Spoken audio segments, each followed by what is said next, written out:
Hello and welcome to Network. My name is Pumelele Zondi with your technology and social media news. Today I'm in the rural outskirts of Inanda. You'll find out what I'm doing here in a bit. Remember to constantly wear that face mask, sanitize or wash your hands with soap and water if you have that nearby. It is SABC Network on Facebook, Twitter and Instagram. News Network at sabc.co.za on email. This week, Twitter poll is asking you if you think children should be on social media. This as TikTok has said that they've removed millions of accounts they feel belong to children under the age of 13. Results of that are coming up later in the program. Firstly, here's what's coming up tonight. We have details on the high-tech facility the World Health Organization has said that they are constructing in South Africa. We find out about an initiative that helps startups that have ideas and solutions that are ready for market. And in our conversation, we go to Eswatini, where the internet has been shut down because of protests going on over there. Africa has had a massive shortage of COVID-19 vaccines, and a part of that could be that none of these vaccines that are being used all over the world were developed in Africa. Now, the World Health Organization is setting up a high-tech hub in South Africa to assist middle and low-income countries develop their own vaccines, or at least get a know-how of how to do this.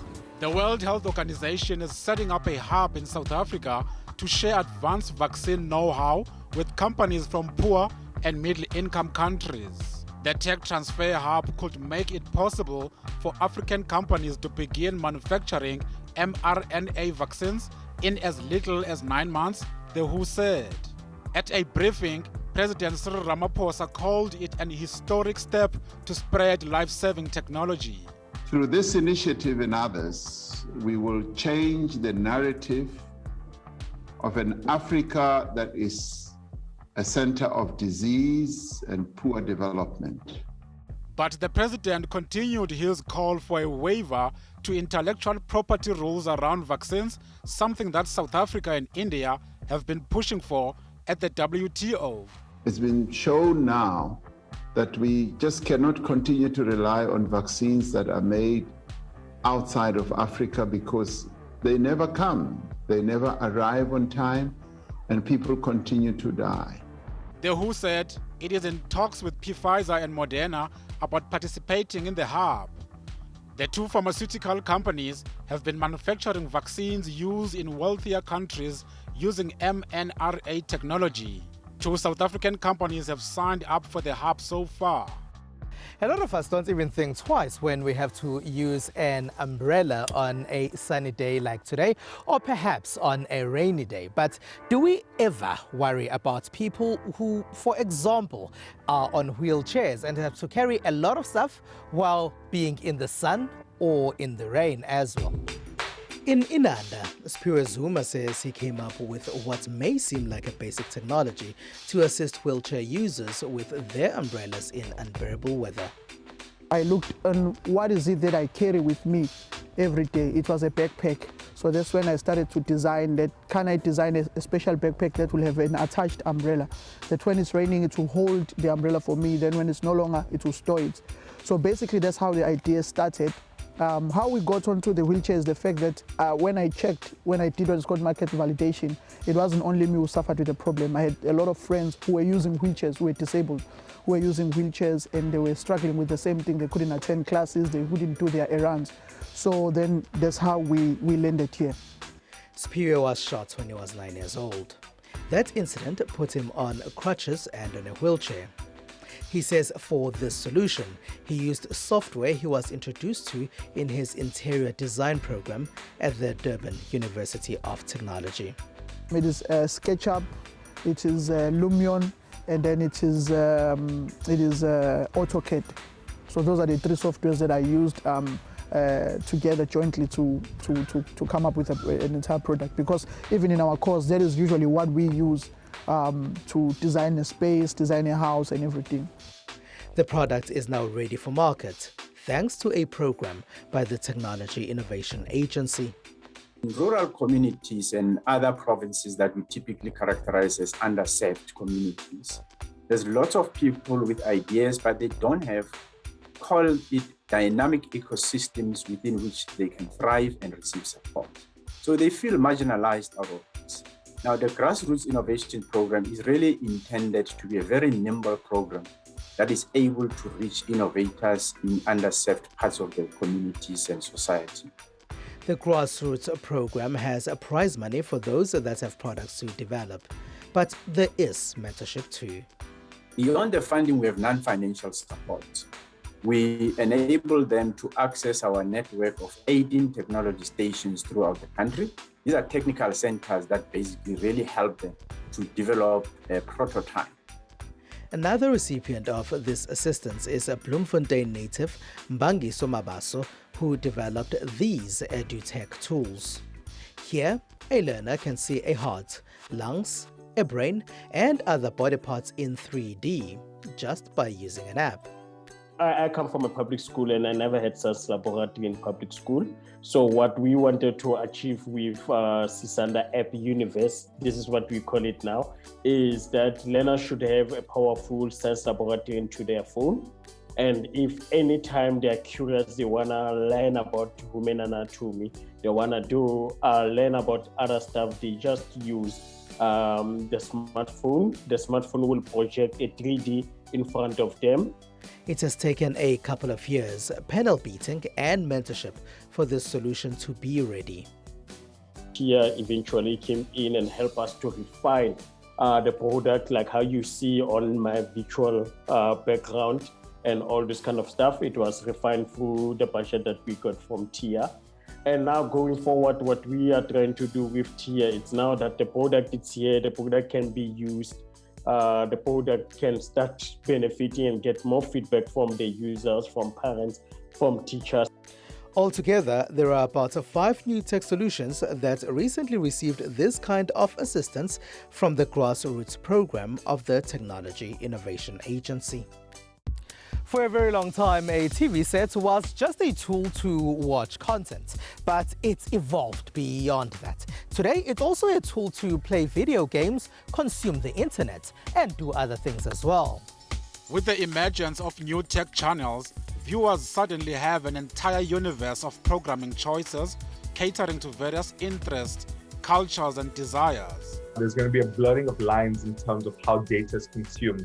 And sometimes what happens is it will transfer from a personal consumption experience to a group consumption experience. And therefore the television is so useful is for somebody to see something and then be able to share it with a larger group and a family grouping. As consumption preferences change, people say they want more control over what they watch and when they watch it. I prefer reading newspapers, which is traditional media, although as we're moving to the digital space, it takes a lot of time and we are on the move every day. Therefore, we really have to tap into digital media. I consume content through mostly social media, internet. So, because I think that's where you have reference of the information, whatever that you're getting there. Social media is accessible like at any time, anywhere, unlike with TV. With TV, you have to be at a certain place. With digital babies, we don't want to be stuck in our TV rooms, living rooms. It's for like old people. The increasing access means viewers are no longer slaves to their TV sets or what's scheduled in the TV guide. Because of obviously the demands of the millennials and how they have just changed the landscape in terms of the power they possess. They know that for a news organization or a content producer to be able to be recognized, they need to have a solid audience rating in terms of who is consuming their content, what type of financial status do they have in society, how are they consuming this content. As this demand for anywhere, anytime programming is growing, brands and distributors of content are stepping up their game. All the way through to your very first flat screens or plasmas. That then evolved to LCD TVs, which were lit with a fluorescent tube. From there came LED TV sets, where the guys got a little bit cleverer and changed the fluorescent tube to LED light and give you a better picture quality in terms of backlit TV. They say they are manufacturing smart TVs that have built-in broadband capabilities to cater for different audiences. TVs these days, they're smart TVs. You've got your YouTube on there, you've got your Showmax, even for the gamers, we've got Twitch on our TV sets. So the content that they're watching on their phones, they can watch on the big screen. Now the nice thing with our lineup this year also is that we incorporate what we call Magic Tap. So take your phone, tap it to your remote control, and guess what? You can now watch your content on your big screen. While streaming services such as Netflix have seen a rise, analysts say internet connection is still a barrier to many. I think for me, one of the things that we have to take into account within the South African context, right, is the limitation of the penetration of internet access. I'm seeing a sprawl of informal settlements there, and across all of these informal settlements, one thing that I'm seeing are satellite DSTV dishes on all of these shacks, if you will, right? So what that is speaking to, it's speaking to a level of access for people even at the lowest LSM levels to be able to access the DSTV digital content, right? Some industry experts say, while still relevant, traditional linear viewing is declining, heavily influenced by the popularity of connected devices and social media platforms. Others believe that television still has a role to play. I think the TV still plays a really important role, but we're defining it as being the leading screen device, not anymore in the traditional sense, because your primary screen comes in via your mobile phone. And that truly is the screen that is leading at this point in time, and not the television. Analysts say, while consumers increasingly watch content on different devices and platforms, the TV set remains the overwhelmingly first choice among consumers.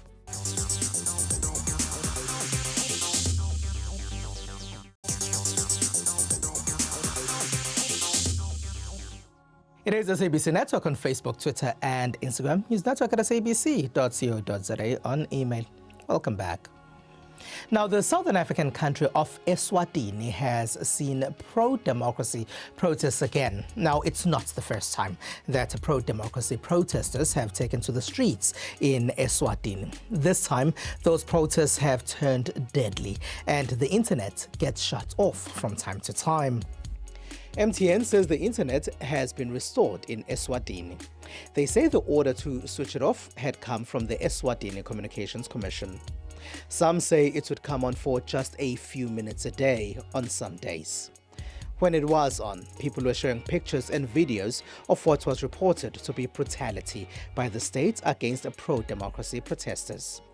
Some have criticized neighbors like South Africa for being silent through this and other internet shutdowns in Africa. Now, to further unpack what's been happening in Eswatini is Dr. Shepherd Mpofu from the University of Limpopo. He has edited books and has done extensive research on internet usage in Southern Africa. Dr. Mpofu, thank you very much for being a part of our network and welcome to the program. Firstly, maybe if you can start by telling us, what do we know about what's been happening in Eswatini of late? Yes, what we know so far is that from the 29th of June, the Eswatini Communication Commission asked network service providers to stop access to their customers of social media platforms such as Twitter, Facebook, and WhatsApp mainly, but other internet provisions within those networks seemed to work, but not work just fine, but with some difficulty or with some poor connectivity. Dr. Mpofu, how important is the internet at this critical time in Eswatini? We noticed that there's human rights abuses where soldiers are shooting at citizens with live ammunition, citizens protesting and burning down shops, looting and all these kinds of things. So the internet will be helpful in terms of citizen journalism and other forms of exposing what is happening in Eswatini to the rest of the world, especially these human rights abuses. Why do you think internet providers agree to these requests of shutting down the internet in various parts of Africa, really? The internet service providers in Africa face a huge dilemma in that they are largely indebted for their operations to the state. And they are major politicians or major political players that actually have shares within those companies. And it's important that they actually play ball or comply with what authorities say, because one, they will risk losing their licenses, and that means risk losing their revenues. And in some cases, we find that, especially in most African cases, that is, you find that internet service providers or mobile service providers will play along with what the government requires them to do, because they put profits ahead of lives in their operations. But what is happening now in Eswatini is quite interesting, because MTN is taking the Communication Commission to court so that they can be allowed to operate optimally without any disturbances. Until the internet is fully restored, that if that will happen, how are people in Eswatini managing to circumvent what's going on? My contacts in Eswatini, they tell me that they're using VPNs, or in some cases the internet is, or social media access is epileptic. It comes and goes, you know. So it's a very terrible situation. But through the use of VPNs, people can circumvent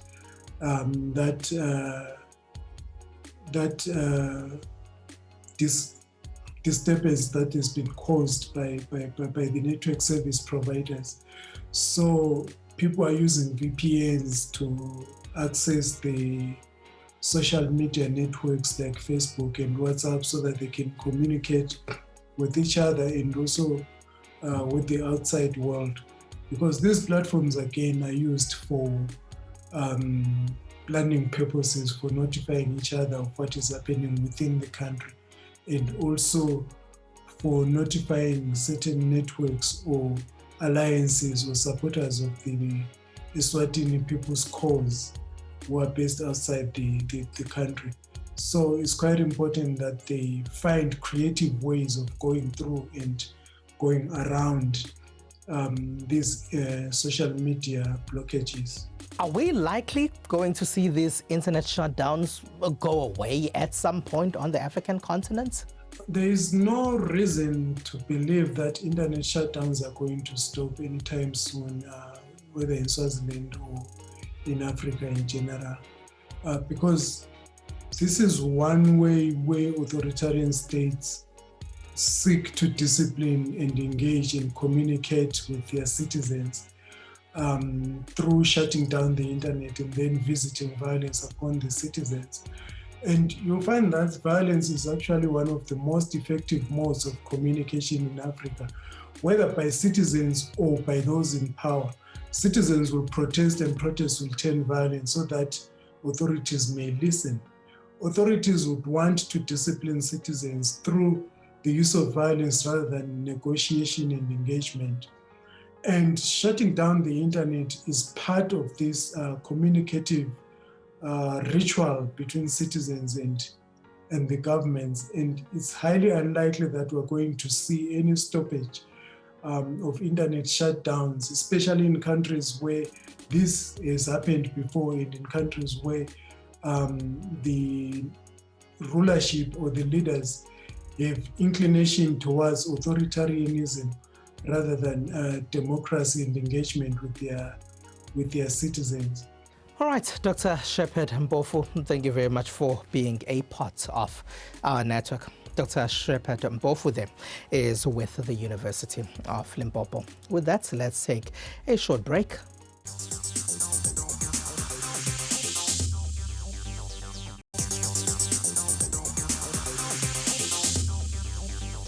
News Network at SABC.co.za on email.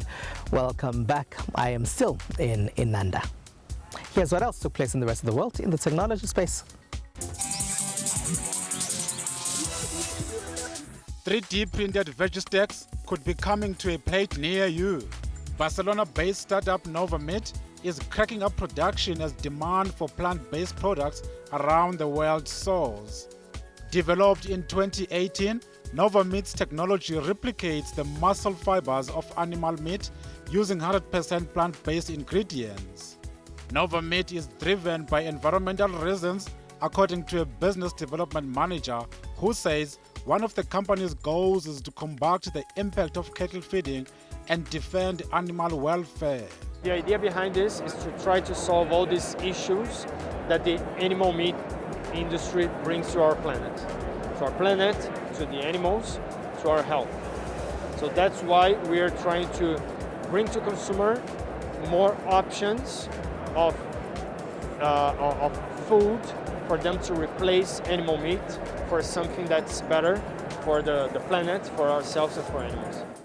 Attendees of the Barcelona's Mobile World Congress got to try a few bites. With further developments in technology, Nova Meat said it might one day be possible to produce up to 500 kilograms of fake meat per hour. In India, Twitter is facing yet another sensitive issue. A Hindu group has filed a police complaint against tech giant's India executive over a map on its career's website. The website shows some contested areas as being outside India's borders. Specifically, the map showed the Jammu and Kashmir region, which are claimed by both India and Pakistan as being outside India. That provoked an outcry on social media this week, and a formal complaint accusing the head of Twitter in India and other company officials of breaching the country's IT rules as well as laws designed to prevent hatred between classes. But as of Tuesday, the map was no longer visible on its site. Twitter and New Delhi have been sparring over the firm's compliance with India's new IT rules for months.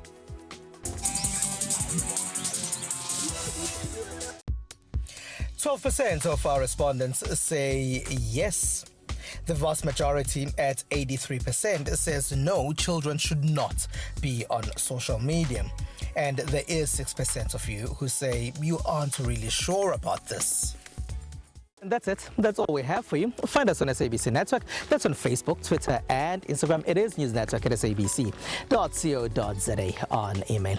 From me, as Phumelele Zondi and the rest of the team right here in Inanda, thank you very much for being a part of our network. Have a good one. Bye-bye.